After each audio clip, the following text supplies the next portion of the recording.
Hello, everyone. Welcome back to another episode. Switch to the main camera here of Lou Reviews. Hi there. Happy Wednesday to everyone. Want to say hello to everyone who's in the chat. East Coast Tina, Greg O'Brien, Anonymous Rex, Silly Goose, Wise Monkey, Justin S, Simon Fly, Greg O'Brien, I said, East Coast Tina, I said, Anonymous Rex, Murph's Turfs. Welcome, guys. Just sending out, just give me a second here. Sending out a couple of things, a tweet here and there, and yada yada. So just setting up the show. Be patient with me for one moment, please. We got a lot of stuff to talk about today. Pretty interesting day. All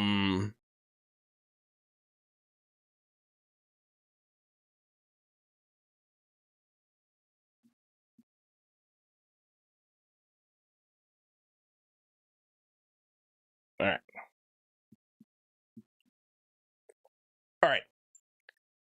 Welcome, everyone. Of course, welcome to Lou Reviews. I'm Lou. If you haven't already, please like, share, subscribe. Truly appreciate it. Helps with the algorithm stuff.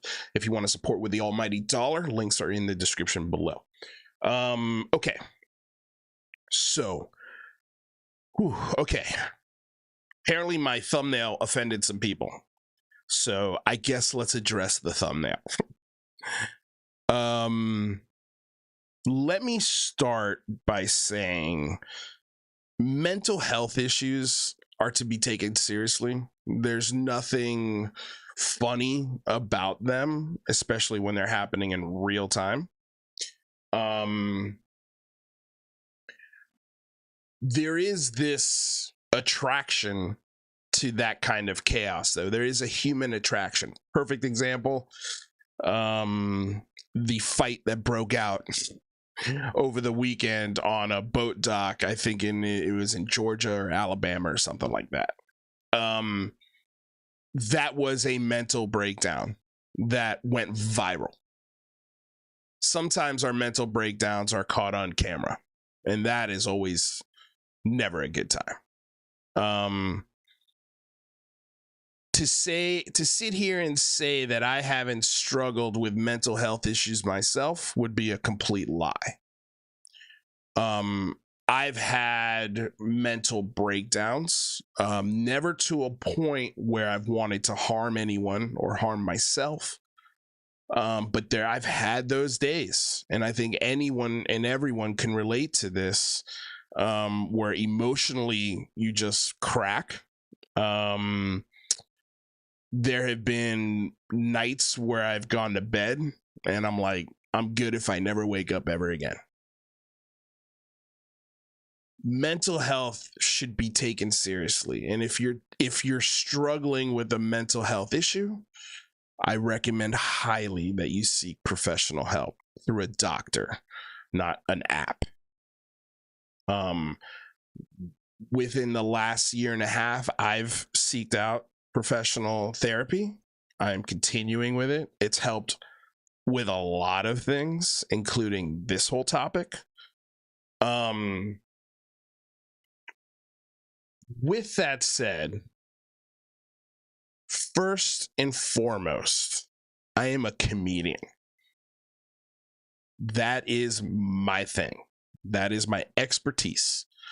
That is the thing that I do professionally. And I'll be damned if I'm gonna take a step back from this entire situation and look at it and label it as mad, because it is mad. It's madness. When I made that thumbnail, I wasn't attacking David Grusch. It was a quadruple entendre. That word mad had a lot of meanings. Also, I'm a content creator. I'm making thumbnails to get people interested in watching the show. That thumbnail, I mean, you should have seen my first pass. My first pass, I photoshopped David Grusch's face on the Mad Hatter. I thought that was a bit much. So that's the thumbnail I settled on. Out of all of the adjectives that I could have used to describe David Grusch's now very public, personal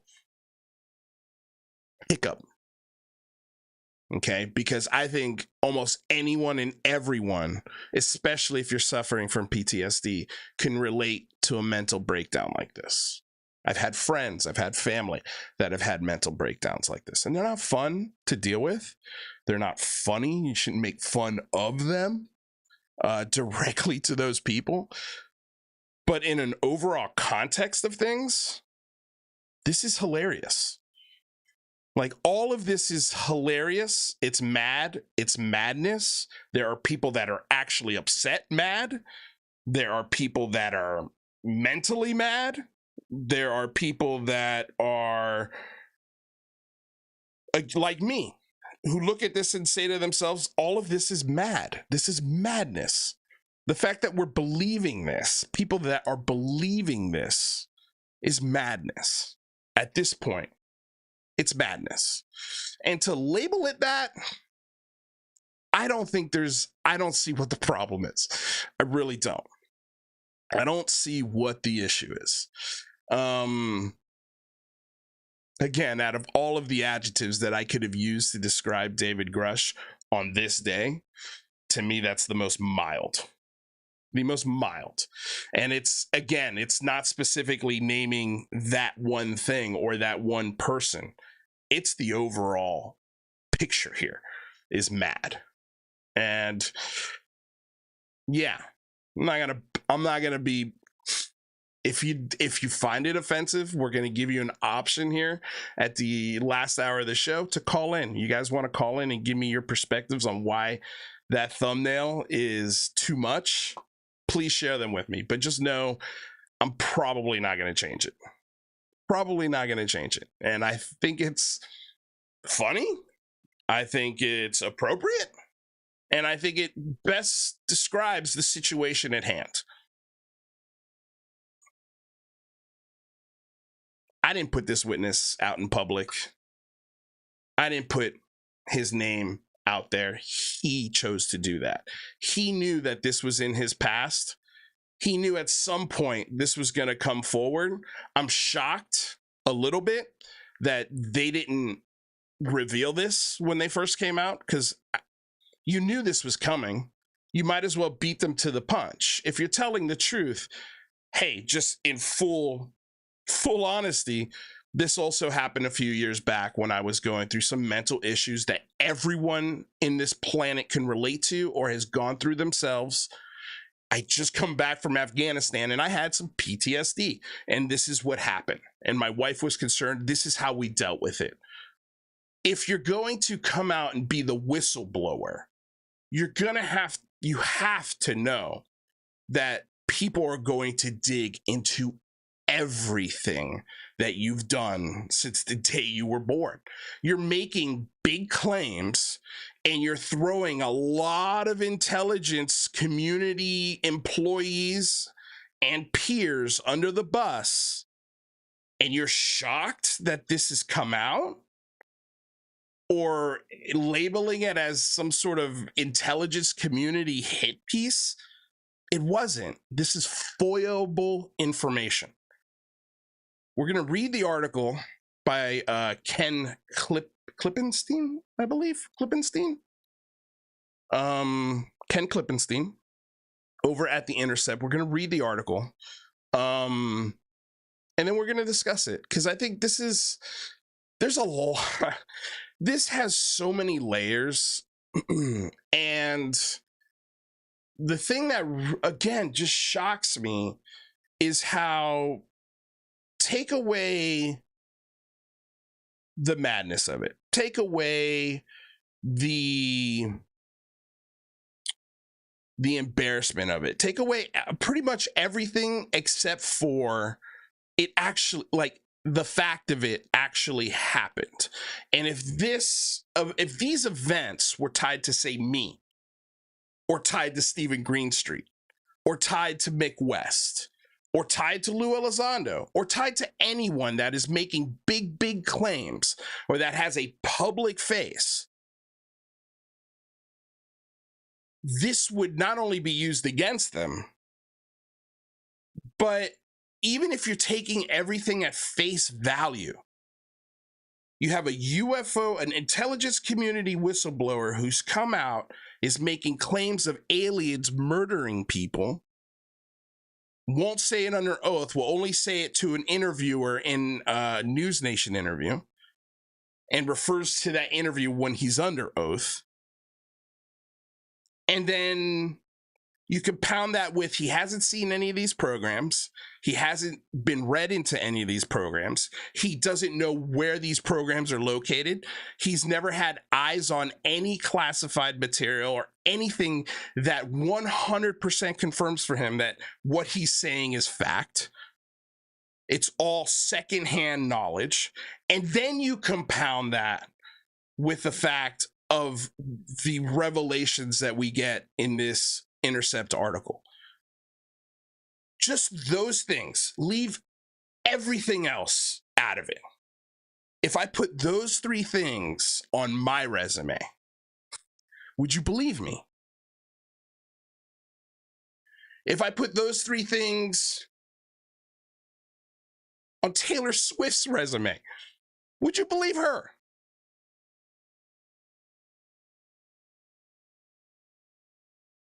It doesn't make any sense that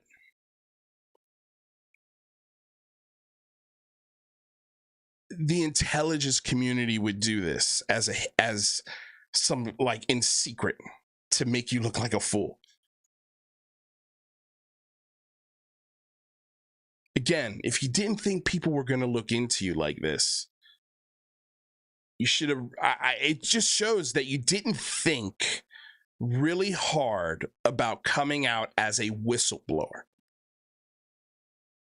If this caught you by surprise, which Ross Coulthart is saying this was caught by surprise, and also it was a hit piece orchestrated by the intelligence community.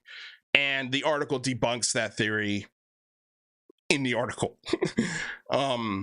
They address that claim. So let's go ahead. Let's switch setups here.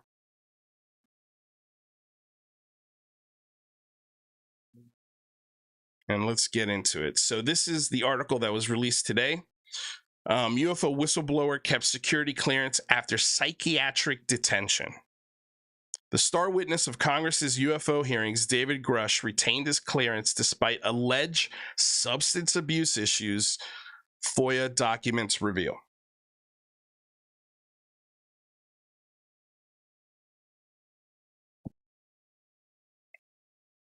Quote, non-human biological material recovered from purported UFO crash sites, a decade-long secret program to reverse engineer extraterrestrial craft, a government cover-up employing administrative terrorism to silence truth tellers. These are some of the extraordinary claims made to Congress by Major David Grusch, a 36-year-old retired Air Force intelligence officer who also served as an advisor to the Pentagon's Unidentified Aerial Phenomena Task Force. Last month, the House Oversight Committee opened an investigation after Grusch claimed he was retaliated against for blowing the whistle on the U.S. government's alleged UAP recovery program. Security clearances of the sort Grusch has held are subject to strict requirements, including regarding psychological episodes and substance issues. Grusch has used his high-level clearance to shore up his credibility, telling the committee, quote, I was cleared to literally all relevant compartments and in a position of extreme trust in both my military and civilian capacities, end quote. But police records obtained by the Intercept under the Virginia Freedom of Information Act reveal that on October 1st, 2018, Grusch was committed to a mental health facility based in part on a report that he made, quote, made a suicidal statement after Grusch's wife told him he was an alcoholic and suggested that he get help. Husband asked complaint to kill him. So that's a quote that the police incident report produced by the Loudoun County Sheriff states. Husband asked to kill him. Asked me to kill him. He's, quote, he is very angry. Guns are locked up, end quote. Grusch's lawyer did not respond to a request for comment emailed via his lawyer or to a voicemail left on his phone. But on Tuesday evening, Ross Coulthart, an Australian independent journalist, I love how they highlight that, who covered UFOs and has interviewed Grusch, posted a statement attributed to Grusch on X, the platform formerly known as Twitter. Elon Musk, you're an idiot, dude. Why did you change the name of this fucking app? Now we have to refer to it as X, the platform formerly known as Twitter. What is it, Prince? Quote, it has come to my attention that The Intercept intends to publish an article about two incidents in 2014 and 2018 that highlights previous personal struggles I had with post-traumatic stress disorder. grief, and depression. The statement reads, quote, as I stated under oath in my congressional testimony, over 40 credential intelligence and military personnel provided myself and my colleagues the information I transmitted to the intelligence community inspector general, and I took the leadership role to represent the concerns of the distinguished and patriotic individuals, end quote. Grusch's wife, Jessica Grusch, did not respond to several requests for comment. A former colleague of Grusch's expressed shock that he retained his clearance after the 2014 incident, which was also documented in public records obtained by the Intercept. Quote, I think it's like an insular group. Once you're in, they generally protect their own, end quote, said the former colleague, who asked not to be named because they feared professional reprisals. Shocker. That sounds very similar to the way police officers or SWAT teams or DEA teams initiate their new employees or new team members, especially if they're on the take. It's a gang. A lot of times you get into these places, and if you play ball and you do the things that your bosses and that your colleagues are doing, and you don't tell, you don't be a rat, and you know the things you're doing are wrong, and you get caught or you get in trouble, they will do everything in their power to protect you. And at the very least, make sure you get rehired somewhere else. It's in the lie for you as well. So that statement rings really true. Like, a former colleague expressed shock that he retained his clearance after the 2014 incident. And we're going to get into what these incidents are, or what happened, and who was called, and what was recommended. The former colleague said that the 2014 incident was known to Grusch's superiors, a claim that Coulthard appeared to confirm in an interview on News Nation, a subscription television network owned by Nexstar Media. And I think that's something that people are going to really start paying attention to, Nexstar Media, and the different entities that they own and that are attached to. Breaking Points is one of them. I know that they own the same station that George Knapp does his show on. I believe they even have that weaponized podcast within that umbrella, possibly. Who knows? But it seems like all of the pro UFO, barely mainstream media outlets are connected to this Nexstar Media conglomerate. Quote, the intelligence community and the Defense Department clearly accept there was no issue because he was allowed to keep his security clearance, Coulthard told Chris Como Tuesday night.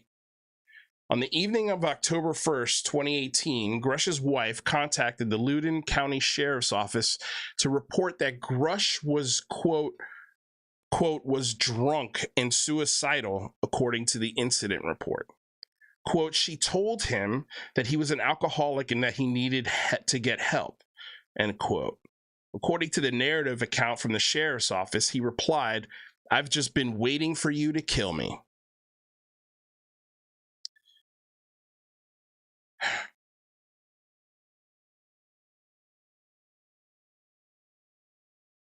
This is 2018. This was 5 years ago.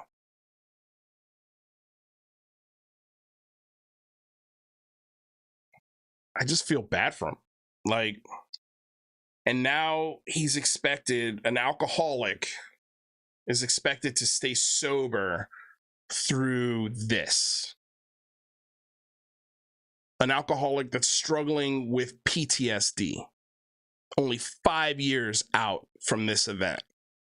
And now he's put himself in a public spotlight where the temperature has been raised significantly on who you are.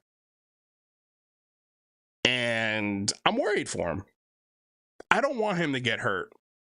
And to be clear, I don't necessarily think David Grusch is lying, but I think after everything that we now know about him, I think it's fair to say it's very possible he got fooled into this. it's very possible he believes what he's saying. And it's very possible that he misinterpreted the things that he saw and the things that he heard and turned that into a congressional confession that didn't really confess anything. They're just secondhand stories of stories.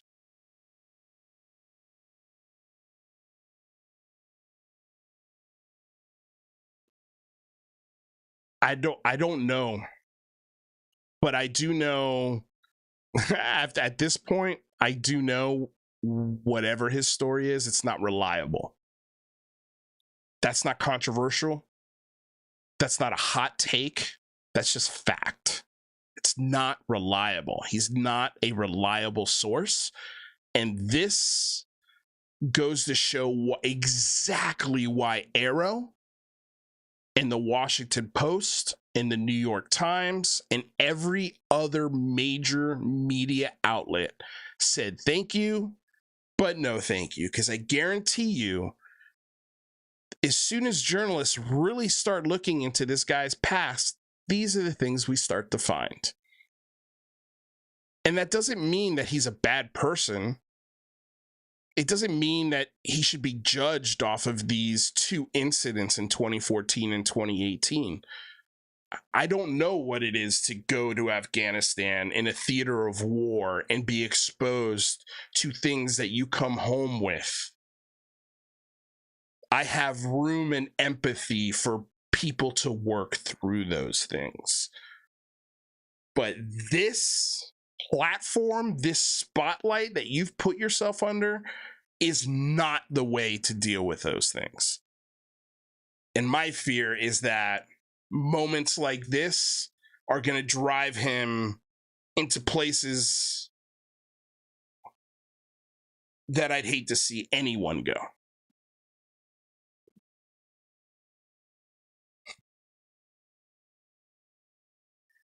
And this issue keeps coming up over and over and over again.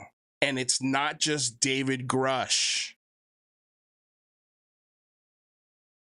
It's a lot of people within this discussion have a form of PTSD, mental instability, abuse, addictions, beliefs destroyed and rebuilt, all within this subculture. You can get it all. And you get a lot of it. And it doesn't shock me that this kind of stuff is in David Grusch's past. Doesn't shock me. It seems like every single military person that has told a story in this space has come home with PTSD in one form or another. All of them. Every single veteran I've spoken to on this topic.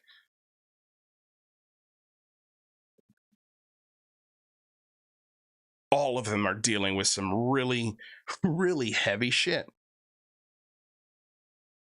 And having this discussion in forums and in spaces and in shows like this or other shows, it gives them the opportunity to be heard, to be seen, to be validated.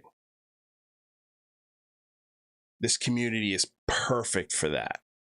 Just don't give them any rational thought.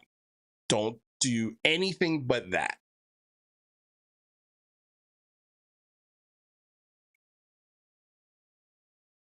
Though the names are redacted, the documents describe the husband and a wife at home that Grusch and his wife owned at the time, according to the Loudoun County records.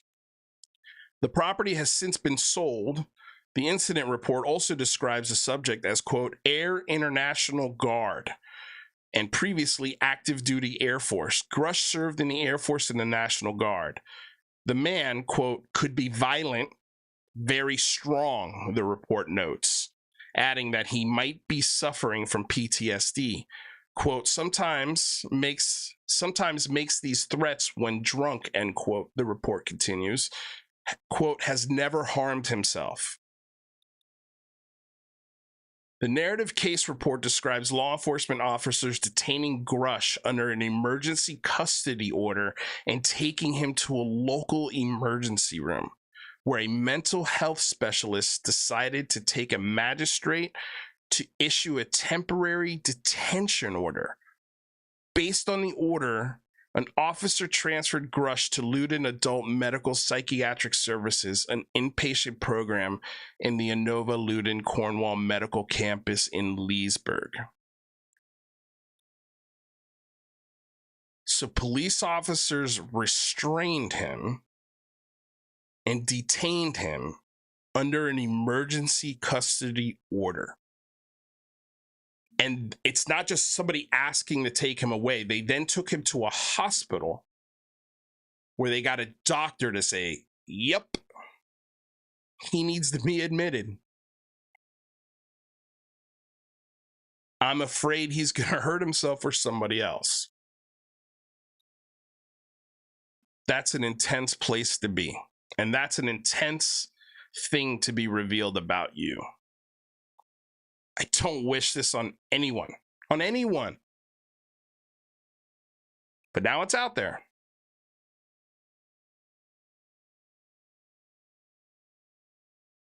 A separate police report dated October 13th, 2014, describes a similar incident.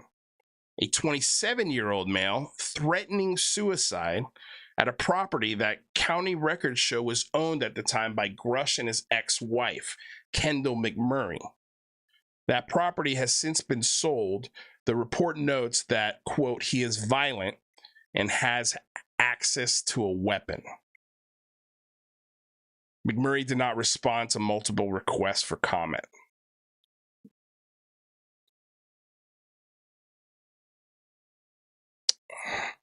It's just sad. It's really sad to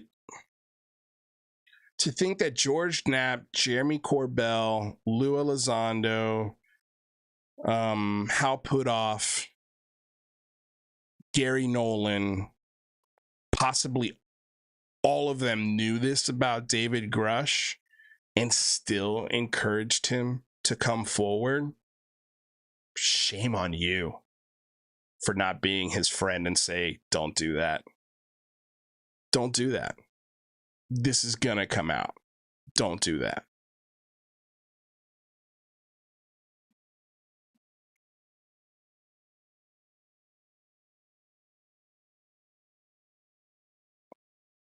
McMurray did not respond to multiple requests for comment. So he's got two ex-wives, it looks like, or an ex-wife and a current wife that's called. So two different women have called the police on him because they were afraid of him.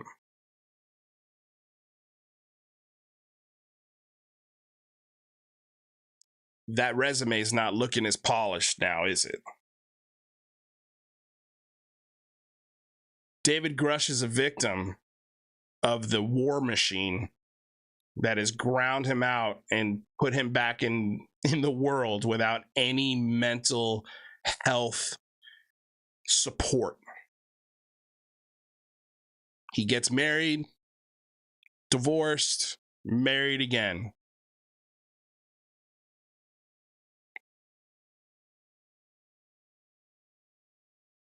There's clearly something's wrong. Something's wrong. And that's not insensitive to say.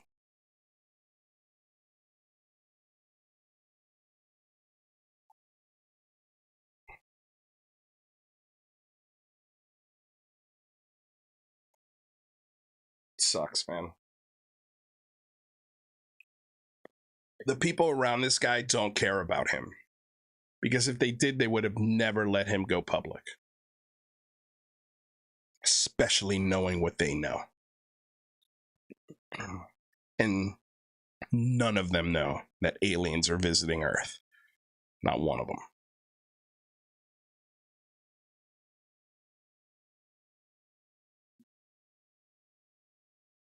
Two Republican members of the House Oversight Committee reps, Anna Paulina Luna and Tim Burchett, were asked with organizing the July 26th hearing after Grusch's whistleblower claims became public. Not all House Republicans are supportive of the effort. Rep. Mike Turner, chair of the House Intelligence Committee, has taken a dim view on Grusch's claims. Quote, every decade, there's been individuals who've said the United States has such pieces of unidentified flying objects that are from outer space, quote. Turner said, there's no evidence of this, and certainly it would be quite a conspiracy for this to be maintained, especially at this level. And that's another thing. People keep saying, what about the 40 witnesses? What about the 40 witnesses? Okay. If this has been going on, a cover-up, since the 1940s, don't you think there would be a lot more than 40 witnesses?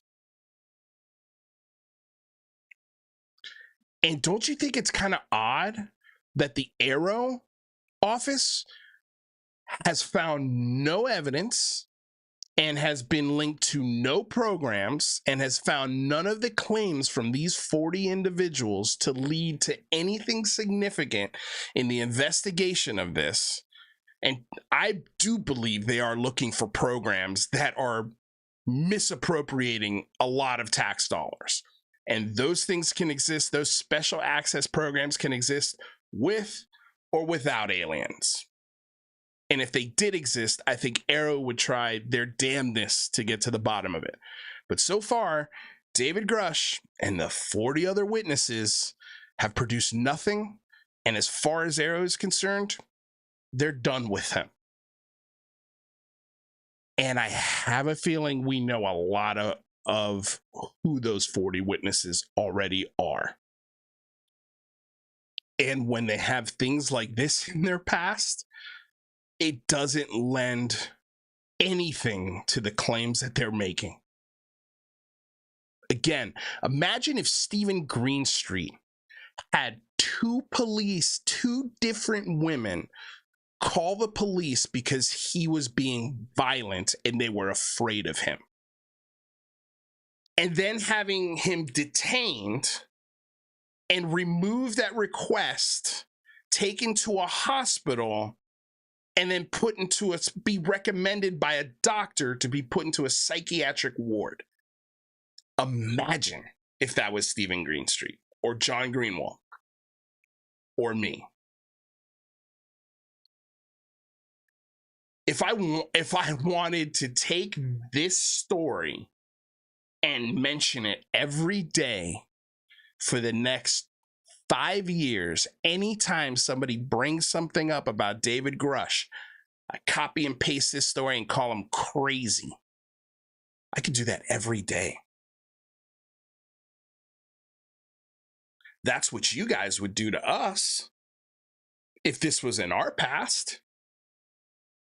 The second I put the word mad on a thumbnail, I've offended you. Get a grip. Get a grip.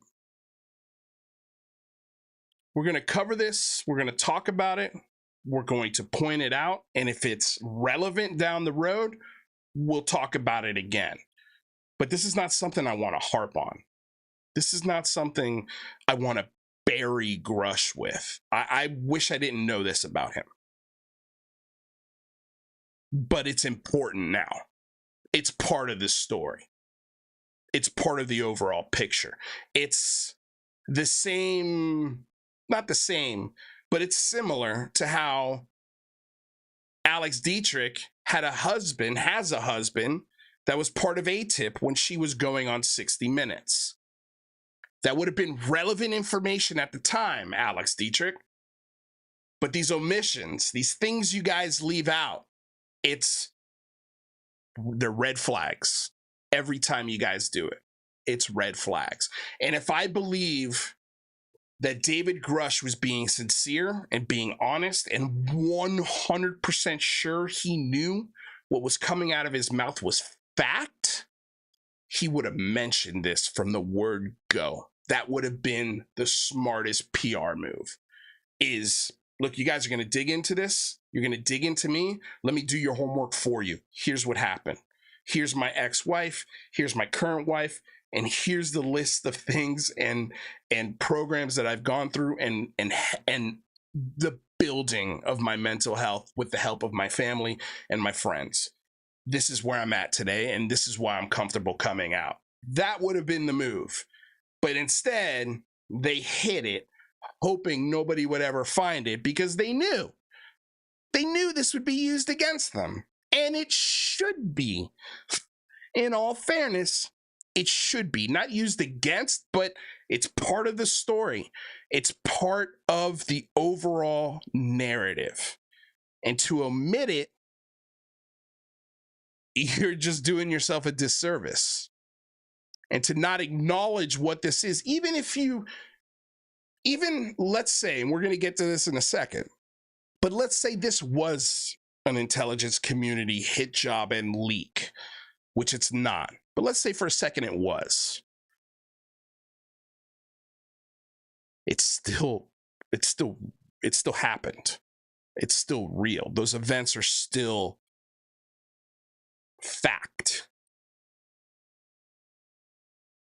And if you can't acknowledge that and genuinely take into consideration that part of the story and the overall telling of this, you're doing yourself the disservice. Lisa Bowden, thank you for the $2 donation. Oh, $2 worth to call me a creep. Awesome. Thanks, Lisa. Thanks for being here. Good night. Have a wonderful night. I'm the creep. Okay. My girlfriends and wives, I've never had a wife, but I've never had any woman call the cops on me. I'm the creep. Sleep tight. Sleep tight, Lisa Bowden. And you didn't have to pay $2 to do that. You could have just done it. But thanks for the $2. It'll go toward my, I don't know what.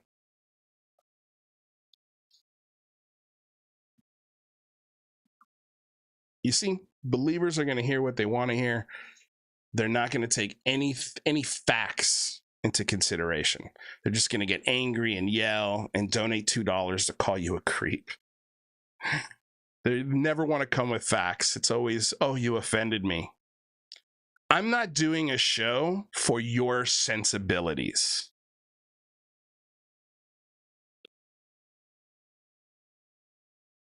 And I don't cater this show around your sensibilities. If I offend you, go watch another show. There's plenty of them out there. Greg O'Brien with the $6.66 donation. Jesus, dude. That's kind of evil. Value and info for the thoughts. Thanks for the donation.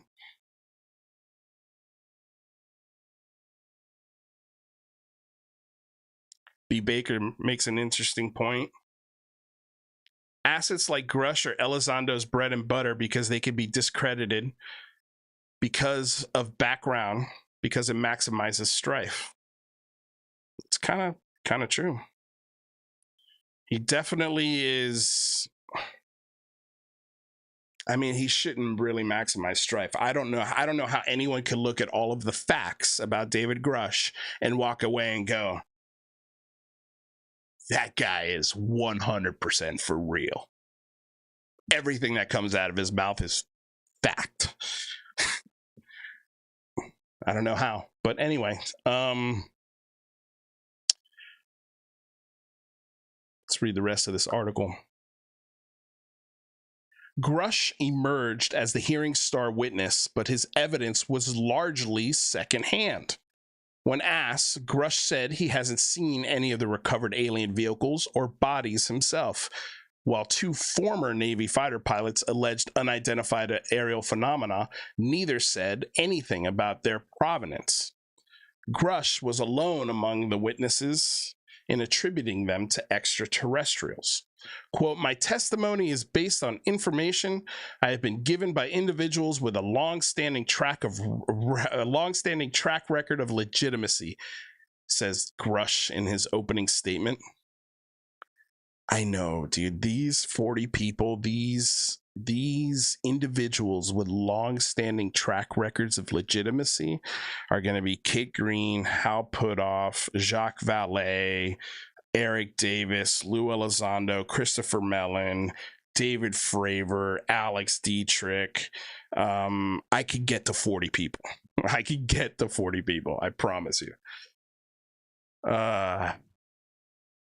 My YouTube, wow, man, we got some donations here. Thank you, guys.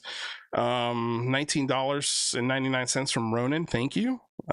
Please, next time, leave a message. He says, you speak the truth, Lou. I appreciate it. Thank you very much. My YouTube channel with a $50 donation. And it's a hippo character wearing cool sunglasses coming out of a treasure chest, tossing coins around him. Thank you. Damn, I appreciate the donation. Truly. Yeah, if you guys want to help, check out the links below. There's a Patreon. That's a really great way to support the channel as well.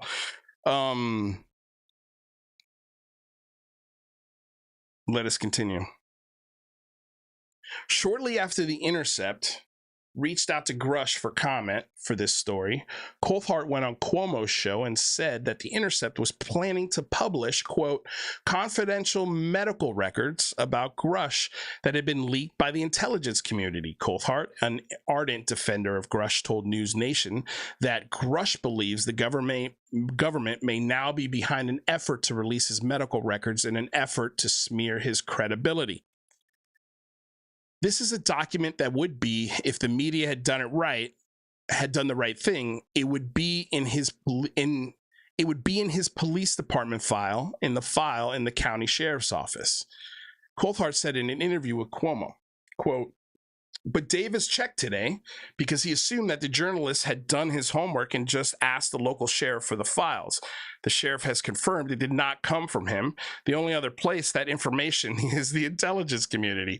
Dave's personal files inside the intelligence community were quite properly when anybody is security assist. Things like this have to be looked at, and somebody inside the intelligence community leaked it. So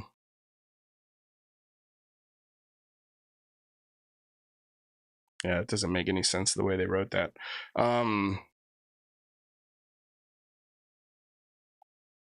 So basically they're saying Dave's personal files were inside the sheriff's file, and the only other way for anybody to get it would be to call the sheriff. That's not true. And that doesn't address whether or not the claims in this report are true. He's just upset that he didn't call the sheriff to get him. This somehow proves that it was leaked by the intelligence community. I don't think so, guys. I think it's arrest records are public knowledge. You can get those things without having to call the sheriff.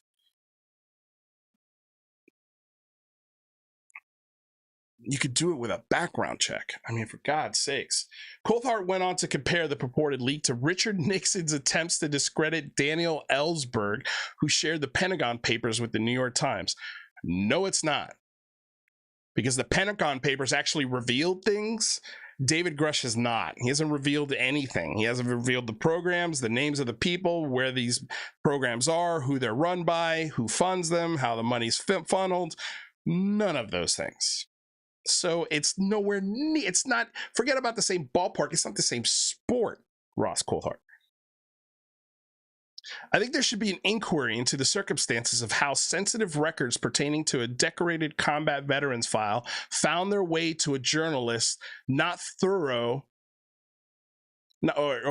journalist not through proper channels.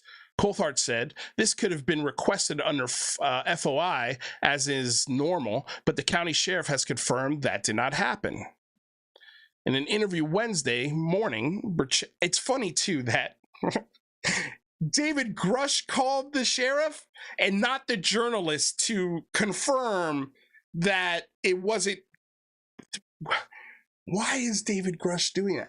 You're the journalist, dude. Again, you're taking David Grusch's word and you're making facts. You didn't even hear the phone call. You're just taking his word. What kind of journalist are you? Unreal. The records were not confidential. Oh, excuse me. Wait. Yeah, let me.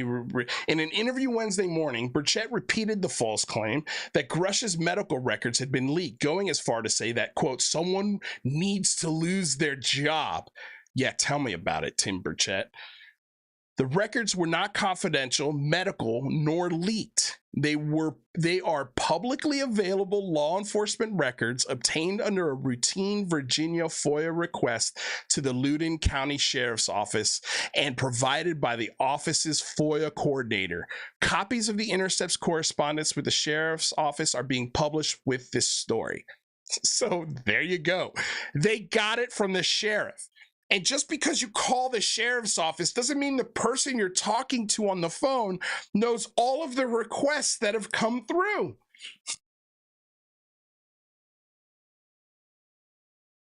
In a clip from a previous interview with Coulthard that was included in Tuesday's Cuomo segment, Grusch suggested that his struggle with PTSD was behind him. Quote, I served in Afghanistan and I had a friend that committed suicide after I got back.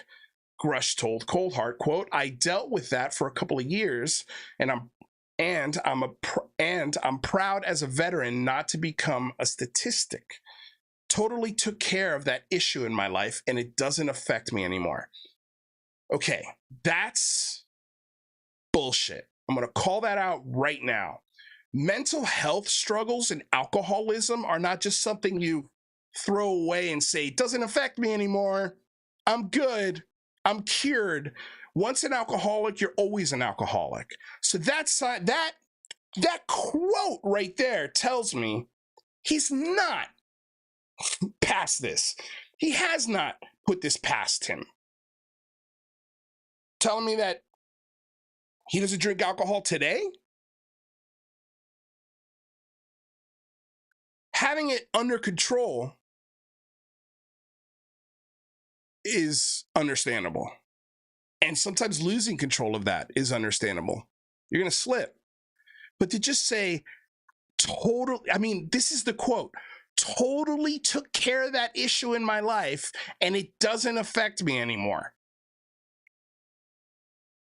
How many alcoholics, recovering alcoholics, have you ever heard say that? Because I've never heard it ever in my life of recovering alcoholic, and I know a lot that have ever said that. Totally took care of that issue. It's like what a high school girl would say. Like, I totally took care of that issue. Chicago 420, everyone has PTSD nowadays. Look how many, if you're paying your bills is PTSD these days. Trying to pay your bills is a form of PTSD these days.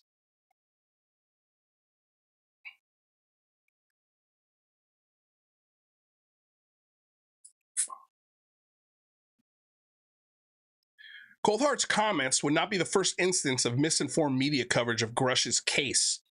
The law firm representing Grusch, Compass Rose Legal Group, issued a statement in June warning of misstatements in media reporting about the nature of their representation of Grusch, which they stressed was, quote, narrowly scoped. Quote, the whistleblower disclosure did not speak to the specifics of the alleged classified information that Mr. Grusch has now publicly characterized, and that the substance of that information has always been on the outside of the scope of Compass Rose's representation. The statement says Compass Rose took no position and takes no position on the context of the withheld information. Grusch's ability to keep his security clearance appears to contrast with the government's treatment of other employees. Shortly after President Joe Biden's inauguration, for example, dozens of White House staffers were reportedly denied clearances for past marijuana use, including in states where it was legal. I'd say that's different. That's not a really fair comparison. Having some staffer for Joe Biden that have no military experience or have no experience in working with classified materials, and they smoke marijuana. Yeah, I can see why they didn't get cleared. I don't think that's important at all. I understand why Grusch has a security clearance and why he got one in the first place. Why he kept it, that's a whole nother story. I agree with the article there and that he should not have kept his security clearances after his first wife called the police, let alone his second wife.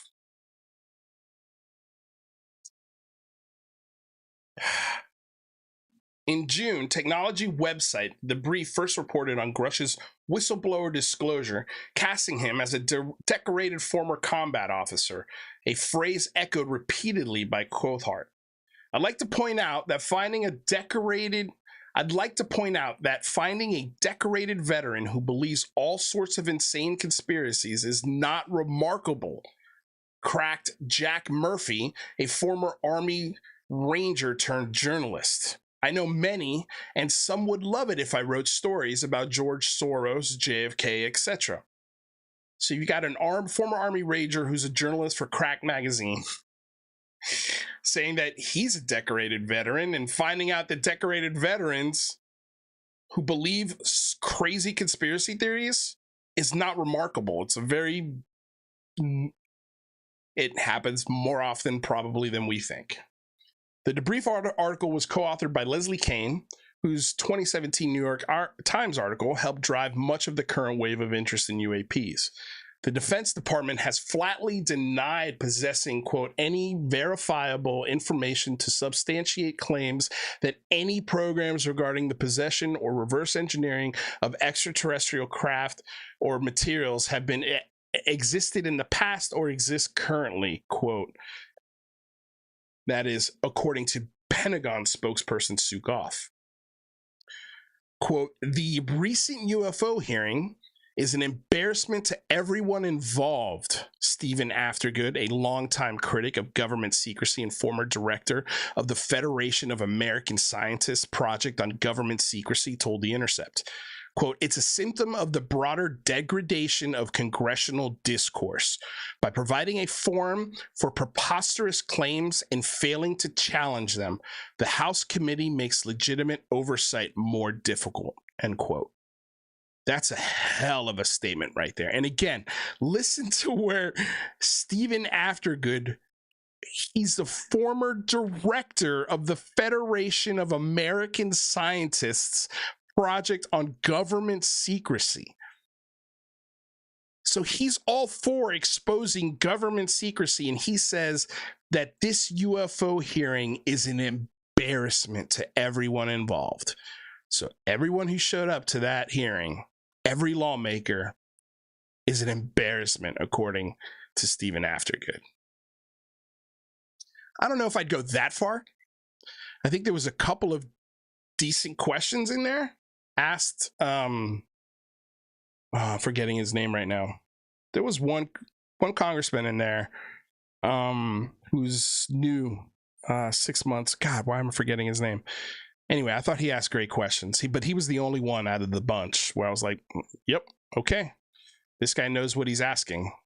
During the committee hearing, Luna referenced the 1947 discovery of mysterious aerial debris in the desert in Roswell, New Mexico, as evidence of long-standing contact with UFOs. Jesse A. Marcel, a military intelligence officer, and like Grusch, an Air Force major at the time, said that the debris was extraterrestrial in nature, but it later became clear that it wasn't actually the remains of a weather balloon designed to detect atmospheric conditions indicative of Russian nuclear testing. Greetings from Portugal. Hello, EXO.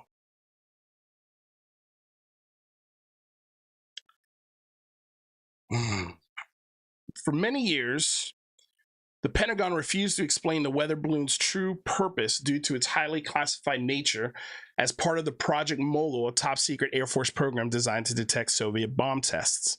Many took the secrecy which was indeed excessive, to mean that the government must be covering up the existence of extraterrestrial aircraft.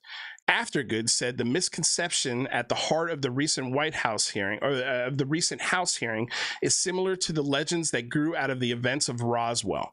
The embarrassment of the House hearing stems not so much from the issue itself, but from the failure to distinguish what is real from what is fantasy. And that's exactly 100% right on the button. All of the questions that were asked by lawmakers in that hearing did not distinguish fantasy from reality. There was no facts given in that hearing. Zero. Zero facts given to the proof of extraterrestrial life. Zero. And the questions that were asked were terrible. And the fact that you've got lawmakers referencing Roswell is a joke. It's a joke. And I think this story is falling apart at the seams. He's not credible. Nice guy, served honorably. Sure, I'll give you those things. Not a very nice civilian. And again, that's not conspiracy. That's not egregious to say. As a civilian, he doesn't seem like he's a very nice guy, especially if you live with him. East Coast Cena says, I wouldn't want to be his neighbor. Neither would I. Neither would I. But if I was his friend or family member, I would say stop, go away. And if you think this is going to get better, it's not. It's only going to get worse for David Grusch. It's only going to get worse, man. If you think this kind of scrutiny is going to stop, you double down on your claims. This is going to continue. It just will.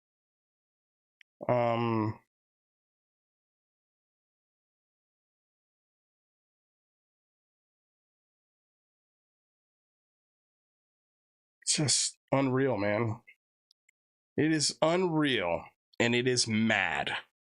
Absolute madness. This whole story, this whole situation from 1940 to today, all of it is pure madness. Pure madness. This idea that scientists and people would keep quiet for 80 years is ridiculous. It's so stupid. 80 years of secrecy has only produced 40 people to testify before Congress. Doesn't make any sense. There's one other thing I wanted to talk about before we take calls. Wanted to see this maniac's Bangkok Ford, because he's making threats from Bangkok, Thailand here to Representative Mike Turner because he didn't like what Mike Turner said. Personally, I loved what Mike Turner said, so let's go ahead and listen to it.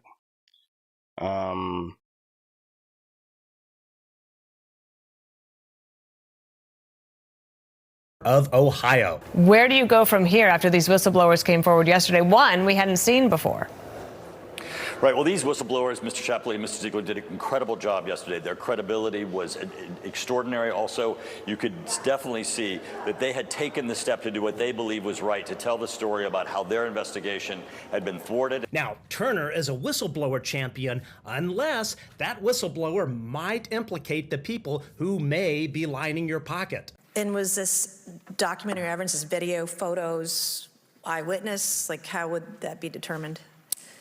The specific documentation I would have to talk to you in a skiff about.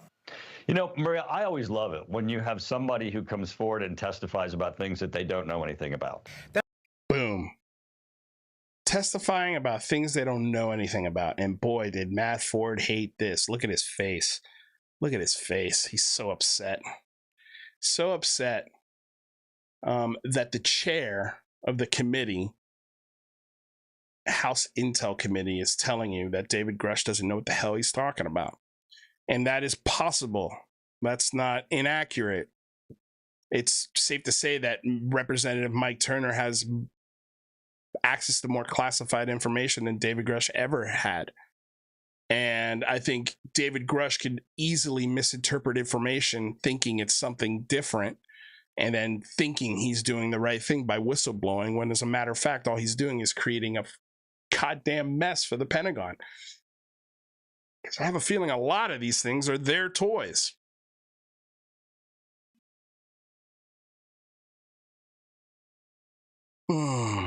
This idea that he's in it for the money. Like, Matt Ford loves to make these claims about lawmakers and people making money off of the whole, debunking thing. Like,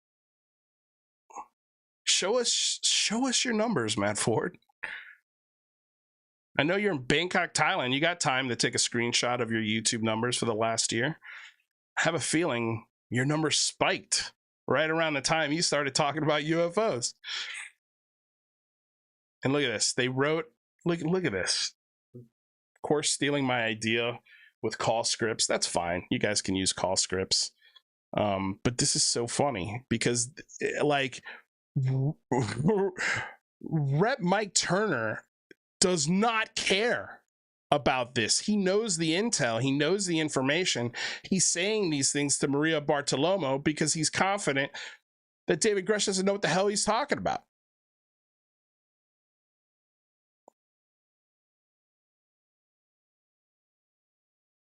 Look at this.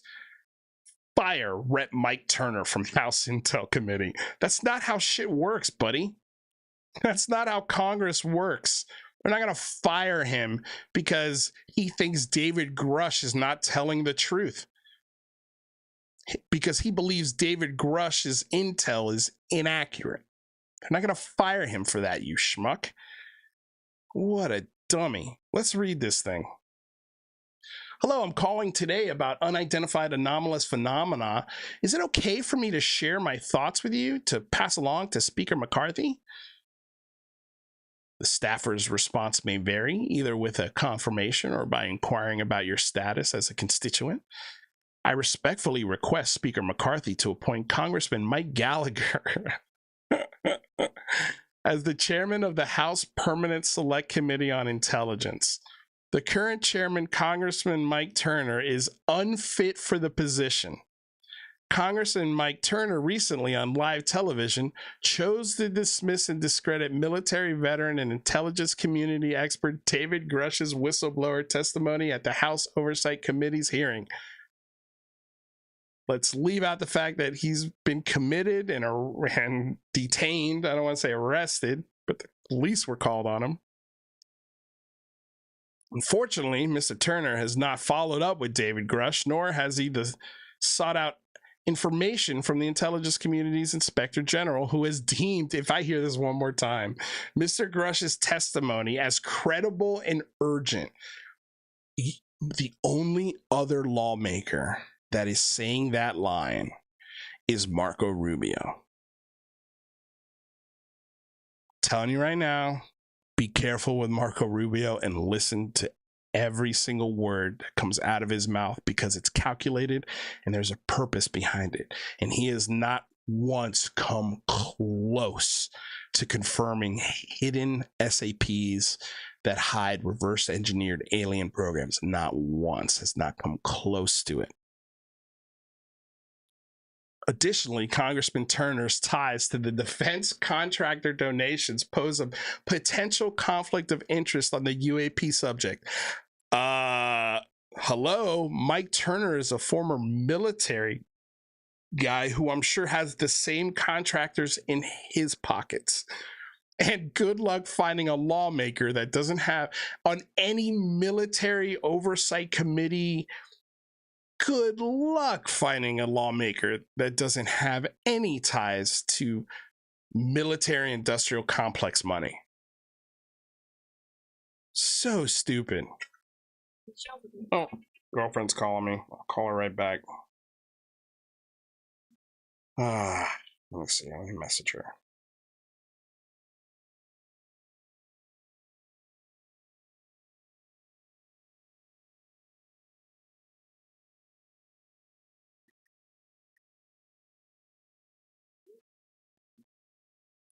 Additionally, Congressman Turner's ties to defense contractor donations pose a threat to conflict and a conflict of interest to the UAP topic. Whistleblowers like David Grusch and his fellow colleagues deserve recognition as American heroes for their courage and commitment to the truth, even in the face of unjust retaliation.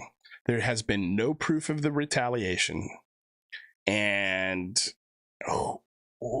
why are they American heroes? Why? Just give me the story. Maybe they are. Maybe they are American heroes. But I think teachers are American heroes. I think grocery clerks are American heroes. I think anybody who pays taxes is an American hero.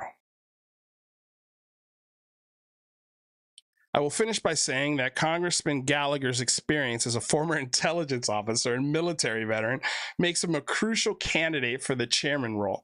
His dedication to the UAP issue and expertise in intelligence matters make him an exceptional leader for the committee. Matt Ford. What is a 50-year-old white guy doing in Bangkok, Thailand for multiple weeks? Just a question I'm posing. I don't know. You guys figure it out. All right. Let's do this, guys. I'm going to open up the show to some calls. Let me go ahead and get a link for you guys.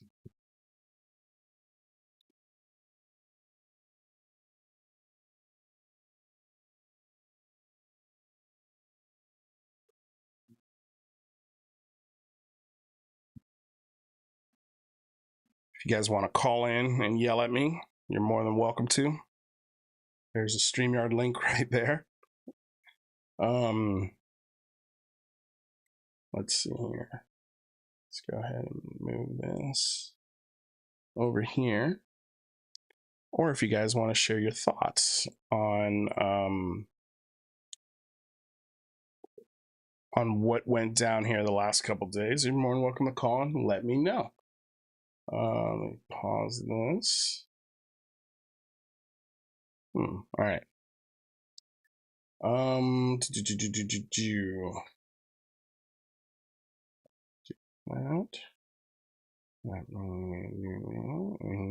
right, cool.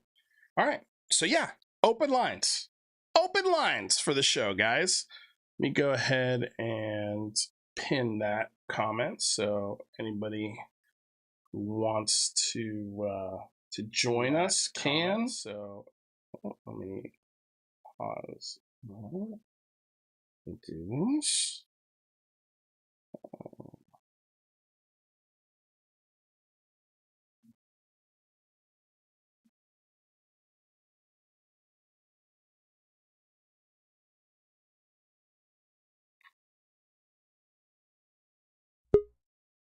All right, we've got our first caller.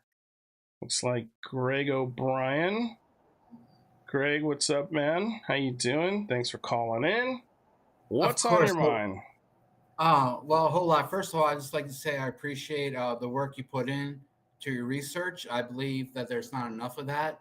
I mean, a lot of it's just, surface BS. But so with that being said, can you hear me okay? How's my signal? Yeah, I hear you good. See you good. Great. Okay, so my question is, how can someone put Grusch up front with all this pressure when they know it's hurting inside? And it sounds cruel in a way. And also, is that a way why, because he's so involved with the military that with his past, it brings out that, okay, so this is, you want to be back in, or you want to stay inside all this clearance, security clearance. Here's what you have to do to stay on the inside. What do you think? Yeah, I don't know, man. It just sounds a little. I just think it's simpler than that. I think it's just his friends who know him didn't give him good advice. I think it's as really as simple as that. I don't know if it has to do with him not keeping or keeping his security status. I don't know. It's tough to tell. And also, if I may add, could they? I mean, they obviously knew this going forward that he had some kind of background, and could they also use this as kind of like a shield for him? Like, if you attack a mentally or PTSD stricken person, then you're scum.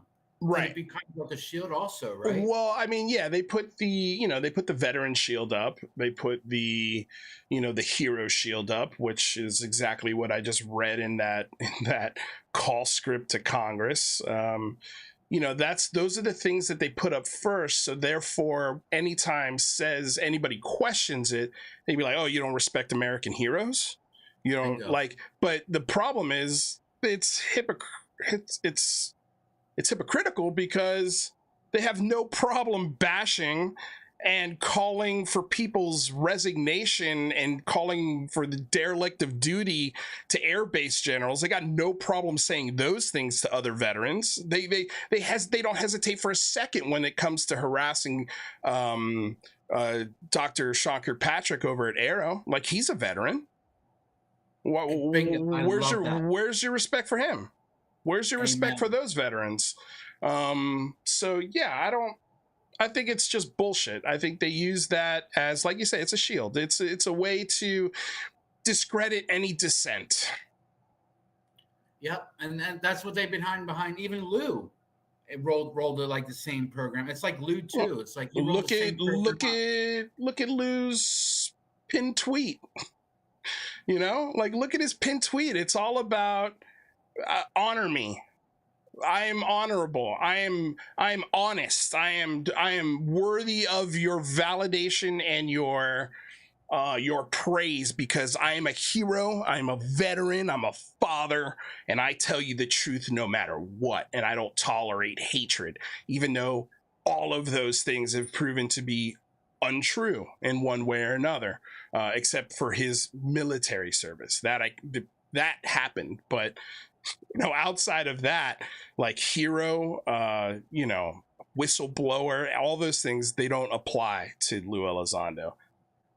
Whistleblower. That I'm glad you brought that up.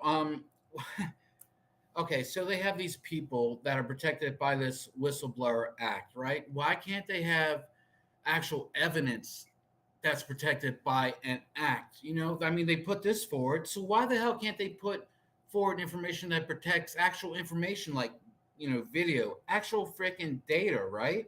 Why is it if this Whistleblower Protection Act had any teeth, wouldn't Edward Snowden come home? Julian Assange? I mean, because they're real whistleblowers. Man, dude, I don't think the Whistleblower Protection Act doesn't even apply to David Grusch, because he hasn't whistleblowed anything. You have to publicly whistleblow. I mean, when he had his opportunity in Congress to tell people the programs, the name of the programs, the people who ran them, and he didn't say anything. He didn't say anything. And then when Arrow asks behind the scenes who these people are, they do background checks, they look at who they are, and it leads to nothing of what David Grusch claims to be true. And then when you start looking into David Grusch himself, we find things like we found today. Like, it's a vicious revolving door of undeniable facts that believers refuse to acknowledge. But I do think that there's a group just like me of believers who are on the fence. The first person I think of is Danny Silva. And every time they give him a phone call, or they text him, or they email him, and they say, "Buddy, we're so close. Don't lose it now." They give him some hope, something to pull him back in, and then he loses rationality again. I think there's some folks on the fence who hopefully see things like this and they go, what the hell? Like, what the hell, man? Like, with each passing day, this story loses credibility, it loses validation, it loses any sense of truth whatsoever.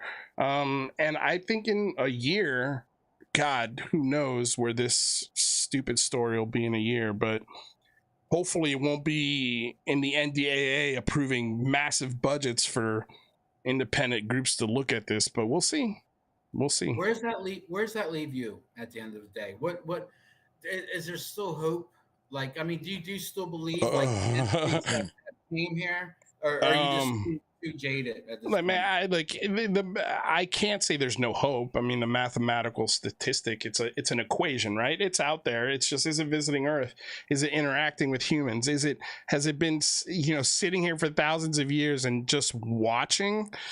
Just seems like a waste of time. It doesn't make any sense. And I love that people like,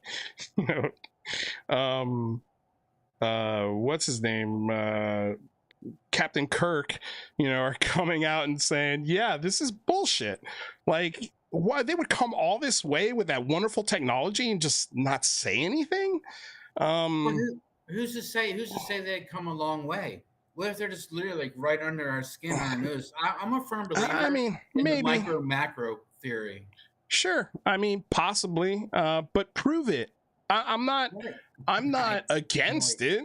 I'm not against it. If that turns out to be real or fact, prove it. Prove it. We could theorize all day until the cows come home, but that doesn't prove anything. And I think that's kind of where a lot of people in the intelligence community are now at. I think some lawmakers are getting to that point. Just look at the breakdown that UFO Judas did about all the mainstream media going around and giving their opinions on this story. And a lot of them were like, this doesn't add up. Like, the only people giving this any credibility whatsoever are from Next Star Media. So it's the News Nation, it's the Breaking Points, it's the Sager and Jetties, it's the Jeremy Corbells, it's the George Knapps, and all of those entities owned by the same umbrella company. And I think they see a huge opportunity to get a lot of clicks and revenue and make a name for themselves and be the first network to look at this in a serious way, even though they're not asking any serious questions, and even though they're not actually digging into anything. Because if News Nation was a serious journalistic entity, they would have found this before they even interviewed David Grusch the first time. They would have found this. They would have found this. It's the same way probably the Washington Post did and the New York Times did. And they said, thank you, but no thank you. We're not rushing a story with a guy that has a background like this and no facts. We can't publish that. But guess who could? The debrief. So that's what we got. William Runner, thank you for the $10 donation. Where do you see Grusch in the next 6 months, and where will this whole UFO cover-up story be? I'll answer that question in a second. Greg, I'm going to let you go because we got another caller here. And Thanks, man. I appreciate your time, brother. Yeah, no, I appreciate you calling in. Thank you. Later. All right, Panda, what's up, man? What's up, Lou? How's it going, man? Good. You want to answer this question? Where do you see Grusch in the next 6 months, and where will this whole UFO cover-up story be? So I'm still like with this whole thing. I'm like I don't want to like beat down it or be a dick on the guy. I feel like we're kind of in the middle, and we'll see where it plays out. Yeah. As far as this thing goes, like I had some notes because I didn't want to like miss anything. Like obviously grateful for his service, and it's like pretty sad that like suicide was involved. You know what I mean, with his friends and stuff like that. You hate to hear that, and like I said, yeah, I'm still hopeful, but I want to hone in on some of the stuff you were saying too, of just like the hypocrisy in some of this community. I want to give a shout out to some veterans, Beverly Holmes and Paranormal Chris. Both served our country. You know what I mean? And both are being disrespected at the highest levels. To the highest levels. By the same people who are crying disrespect of David Grusch. Yeah. Exactly. Beverly Holmes literally was targeted for her PTSD, called crazy. They knew she was PTSD, targeted her kid. And then Paranormal Chris, which is kind of ironic and hilarious in its own right too, because they're all upset about like looking at the police records. they did that thing that they've done to a bunch of people where they just look up someone with the same name. Right. And like that exact crew is saying that he's like a convicted, like really bad thing, you know? Right. So it's just when they do this, it just the hypocrisy is just like it just makes the whole kind of community feel vain. And even though I agree with like, you know what I mean? Like I don't it's part of the story, yes. I don't know if it necessarily takes away everything, you know what I mean? But it is part of the story. But I definitely would hate to see like every day people posting this like under his stuff, you know what I mean? Yeah. And those are the same people who would be doing it, you know, like you said, dude, if this was Green Street's record, like, oh my God, Lord have mercy. Yeah, no, we would hear about it every single day, and it would be used as a weapon every single day, 1,000 times a day. But like, here's the thing, like,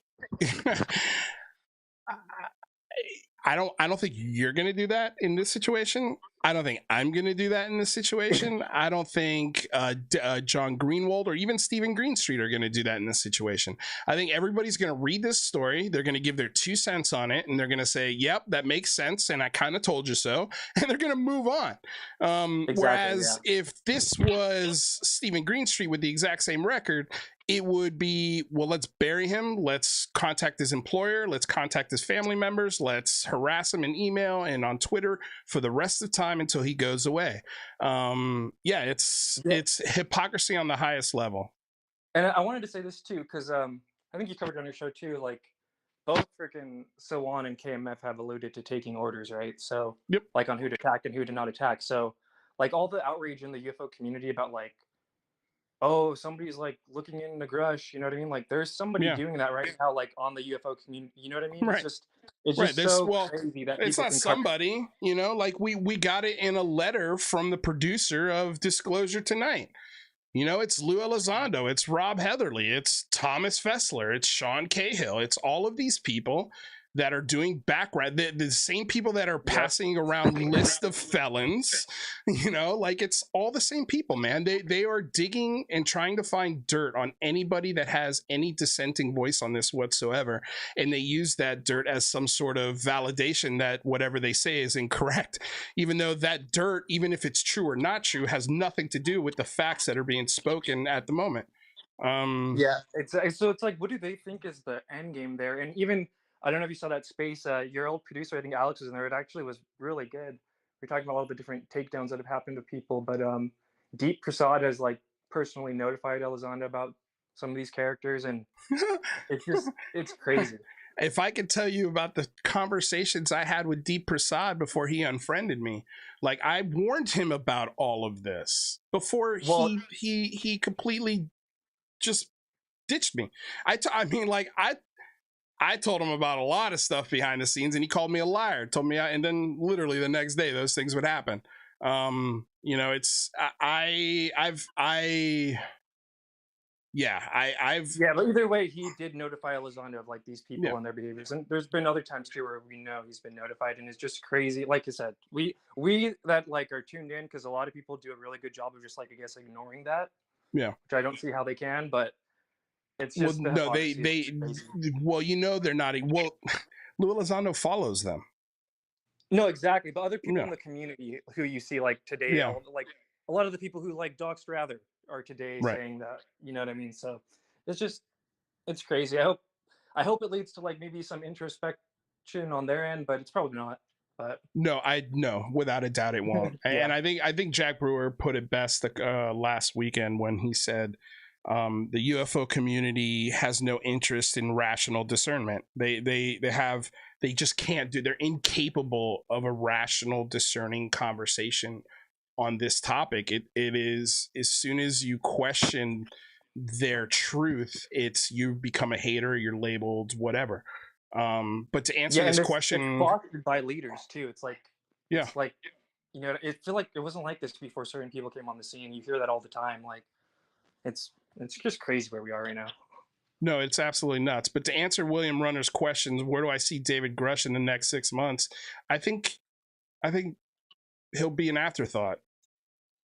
I really do. I think he's going to be in the exact same place. Let me think of one story. Perfect example. The UFO that's so big it can't be moved. Why is nobody talking about that right now? Like Ross Coulthart can bring disclosure tomorrow, and we're just ignoring that. We just ignore those things. I think it's big news now, and in 6 months it'll be nothing, because there'll be a new thing, a new quote whistleblower, or a new development, or a book that comes out, and that's going to take everything's attention, and everybody's going to forget about all the holes and all the inaccuracies and all of the inconsistencies in the David Grusch story. So that's where I think it'll be in about 6 months, if I'm being honest. Too about all this was the before the article even went out, the whole galvanizing of the troops we saw Matt Ford do from Bangkok, and it's every day there's a new person that they're just their whole little army. And I don't know if you saw, but they found stuff about that guy's dad, and we're saying because his dad works at something that's related to the Department of Energy. He's whose dad? Matt Ford?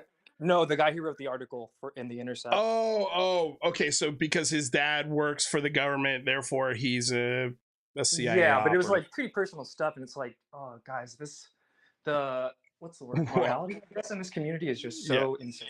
No, well, I can tell you, Ken Klippenstein is probably regretting writing this story. If I had to take a guess right now, his inbox has got to be filled with the absolute worst shit. And I'm sure the publisher or the editor at the Intercept is getting phone calls and emails. I'm sure every single employer that this guy's ever worked for is getting phone calls and emails. They're the same thing that they did to you, Tupa, Rather, me, Beverly, and Chris. They're doing the exact same thing to personnel in Arrow, to Dr. Sean Kirkpatrick, to people who journalists who write stories on this, like Ken Klippenstein. You think after NASA too, right? They would have calmed it down, but it doesn't really seem like they have. I don't know if I hope this, but honestly, part of me hopes, because they did mention it in the NASA presentation, and that they had NASA security looking at these people. I hope there's consequences for these threats. I hope that there's consequences for the terror and the sleepless nights that some of these people have caused. Not just UFO subculture members, but scientists, members of government, former veterans, lawmakers. They're making threats to. Frank Drake's daughter, who made the Drake equation. All these people. Yeah. No, it's insane. It's absolutely insane. So yeah, man. I mean, you would think after that, if I was somebody harassing somebody at NASA and I heard that in a presentation, I would have immediately I would have deleted everything and just disappeared, because I would, oh shit, NASA's secure government, some 3-letter agency is aware that I'm sending this stuff and making these phone calls, and you can bet your ass that they're probably following you every time you get on Thomas Fusler's channel and make threats on that channel. Yeah, dude, it's the state of this community is it feels like a Renaissance painting of hell. You ever seen those Renaissance paint where people are eating babies and it's just pure chaos and hell, and just the most deviant, decadent things are being done in this pan. I feel like every time I look at UFO Twitter, that it just reminds me of an old Renaissance painting of just hell and what their representation or what their thought of hell was back in the day. Because it's gross, man. It's so gross. But anyway. I'm glad you're still kicking, bro. We got to do our little catch up off the record. Hopefully man. Soon, it's crazy times we live in, man. But I'm glad you're around. Yeah, it's the same, man. Hit me up anytime. I'll be open after the show, or anytime this week. I'm pretty available. So, hit me up. Good. I'll catch you later. Bye bye. All right, buddy. Bye. All right, guys. So that was Red Panda Koala, and that was the last call. We got a donation from Compliziert, $5 euro. Thank you so much. He says, thanks, Lou Broda. Grub Aus Frankfurt. Man, you nailed it. Thanks for the realness. Stay strong, brother. Thank you. I hope I read that properly. I appreciate it. Let's switch to this here. So guys, yeah, I think that's the show. I think that's the show for today, you guys. These conversations, like, I think I want to make it clear that I don't take any delight or joy when this happens to people. Hold on, I'm looking for something here, guys, so I'm a little distracted.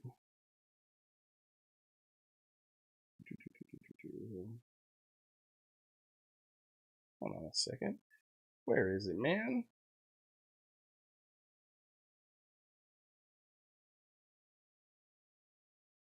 There we go.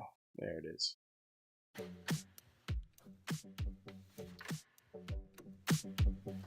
There we go. There we go. There we go. All right, you guys. So yeah, like I was saying earlier, like, this is, I'm not doing a touchdown dance on David Grusch. Like, I'm not here to do a touchdown dance on him. I want him to be telling the truth. There's nothing more I want in the world than for this guy to be validated, especially after today. Like, if it turns out he's being 100% honest and I got it wrong, I owe David Grusch a huge apology. I think Ken Klippenstein would have to owe David Grusch, well, I don't know if he will owe an apology. This is still fact. Even if he's telling the truth, like Jack Brewer said, even if everything he says is true, this still happened. This is also fact, and this is also part of the story. It doesn't make his story true or not true, but it definitely adds to the overall narrative. And I think it definitely is a good way to help you make a decision on the credibility of someone. If this was in their past, I would want to know about it, especially when it comes to a secret as important and as life-changing and as world-changing as aliens visiting and murdering human beings.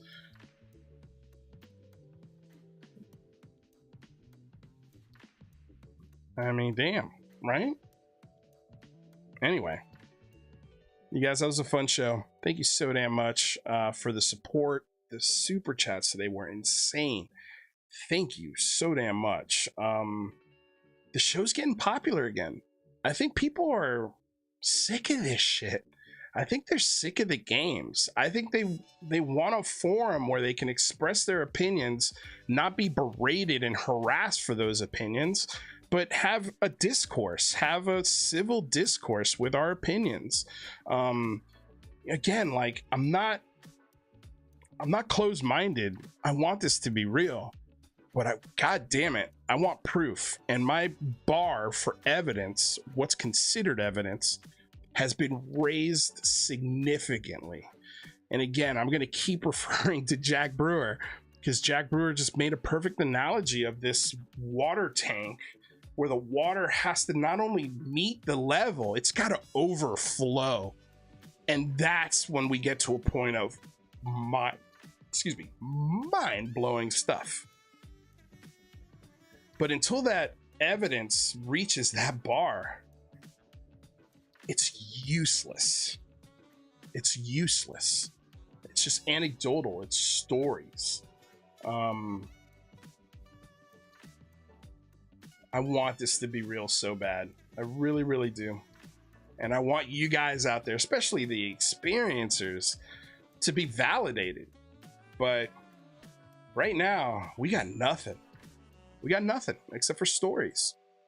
And stories are just not proof. It's not proof. But anyway, I'm happy to see that this forum is growing, that you guys are responding really well to the new format, the new show. If you don't know yet, this show will be up on a podcast on Spreaker and on Spotify. So if you want to go subscribe to me there, I believe the link is in the description. Hopefully I'll get it up by tonight, if not sometime tomorrow. you know, but yeah, that's all thanks to you guys. You guys help produce the show, and yeah, you know, if it wasn't for that request, I wouldn't have done it. So thank you to all my supporters out there. Seriously, you guys are validating my decisions. You know, and it feels good. It feels good that there's a group of people out there that are kind of starting to see through the bullshit and need a place to go to vent when the bullshit bubbles to the surface instead of the facts. But anyway, you guys, happy hump day. Have a great rest of your week. Maybe we'll see you this weekend. Not 100% sure yet. Let's see what kind of news we get here in the next 2 or 3 days. But yeah, other than that, have a wonderful night. I'll see you guys soon. Peace out.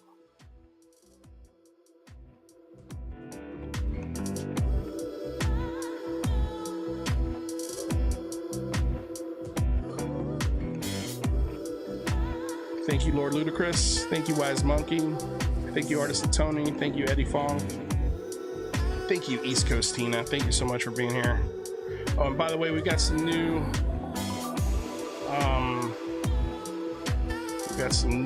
members over there at Twitch. Jack D Whiskers is a new follower over there on Twitch, so thank you so much to Jack D Whiskers.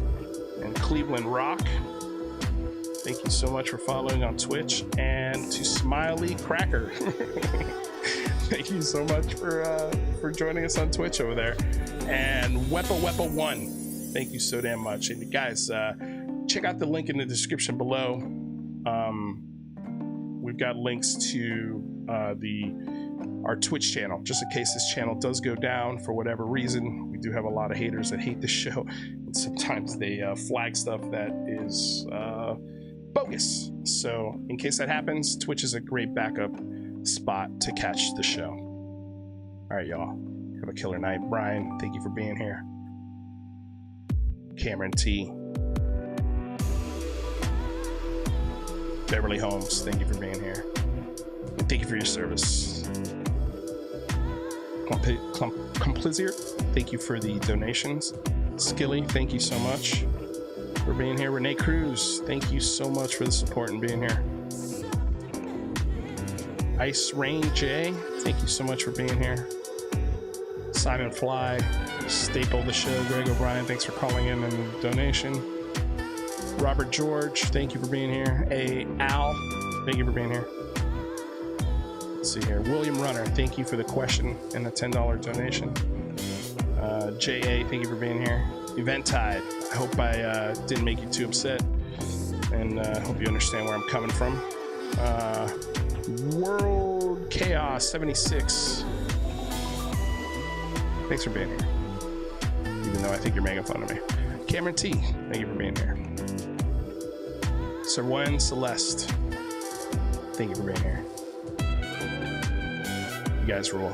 Have a great week.